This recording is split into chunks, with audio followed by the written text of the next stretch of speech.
What if you could shut off your emotions like flipping a switch? Not numb, not distracted, I mean gone. This isn't meditation. This isn't therapy. This is a psychological hack used by soldiers, spies, and manipulators, and it's not for everyone. But if you can't handle it, you'll never see pain the same way again. This is cognitive severing.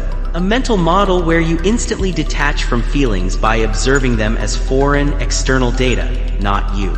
Think of it like this: that's not me feeling anger.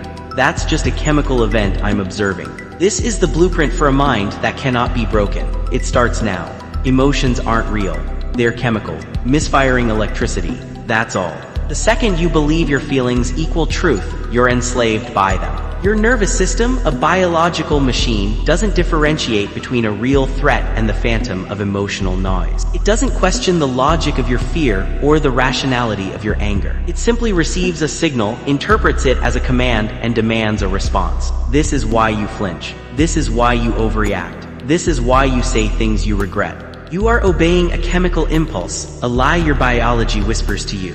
Most people live their entire lives as puppets to these internal storms, believing every surge of feeling is a profound truth. But truth doesn't rage. Truth doesn't panic. Truth simply is. Once you realize your emotions are just biological background noise, you stop obeying them. You don't suppress them, you reclassify them. They become data points, external observations, no longer commands to be followed. This is the first step to becoming unshakable.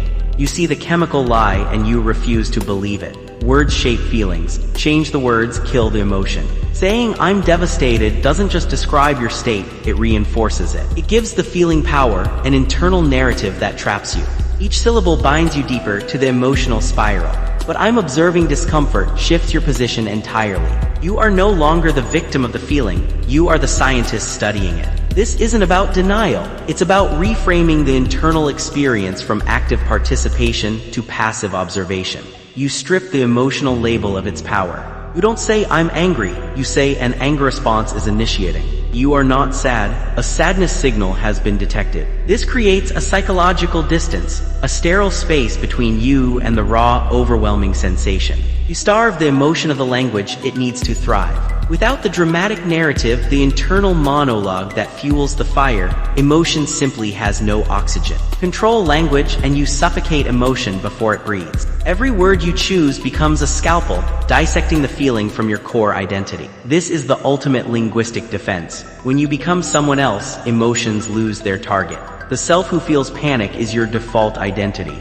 It is the ego-driven construct that absorbs every insult, every rejection, every threat.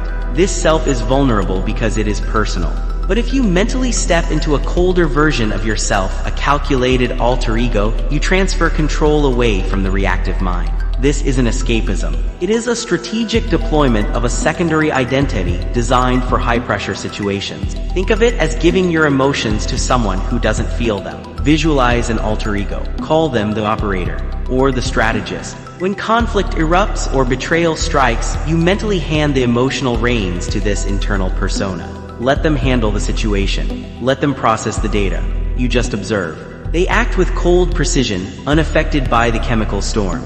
The emotional surge rises, but it has nowhere to land, no you to hijack. It's like a missile hitting a ghost. It passes through harmless. This is how you create an impenetrable barrier between your core self and the chaos. Emotion feeds on motion. Kill motion, kill the fire. People pace, yell, scroll, or fidget when emotional.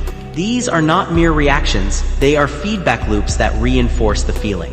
Every frantic movement, every uncontrolled word, every desperate attempt to fill the silence is fuel on the emotional fire. Your body is reinforcing the brain's chemical lie. But if you sever that feedback loop, if you impose absolute stillness, you choke the signal. When you feel the emotion rising, freeze. Don't speak. Don't blink. Anchor your gaze. Control your breathing. Let the emotion rise, peak, and then watch it die. It cannot sustain itself without your physical and verbal reinforcement. It wants you to move, to react, to amplify its presence, but you refuse. You become a stone. Stillness strangles the signal. Don't move. Let the emotion starve. This is not passive.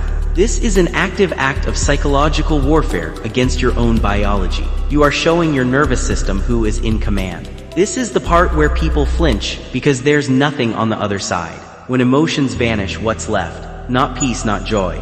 Nothing. Silence. A vast, numb expanse. That's where most people panic and run back to feeling. They crave the drama, the narrative, the comforting familiarity of their pain, their anger, their sadness. The void terrifies them. They will seek noise, distraction, anything to fill that terrifying emptiness. But if you can stay there, if you can embrace the nothingness that remains after the chemical storm dissipates, you become pure calculation. That's where power lives. That's where decisions are made without bias, where reactions are chosen, not compelled. This is not emptiness, it's clarity. It is the purest state of objective thought. You exist in a realm beyond sentiment, beyond persuasion, beyond control. Most cannot tolerate that. They will always return to the illusion of feeling. But you reside in the cold, unyielding truth of pure thought. This brain hack isn't about peace. It's about power.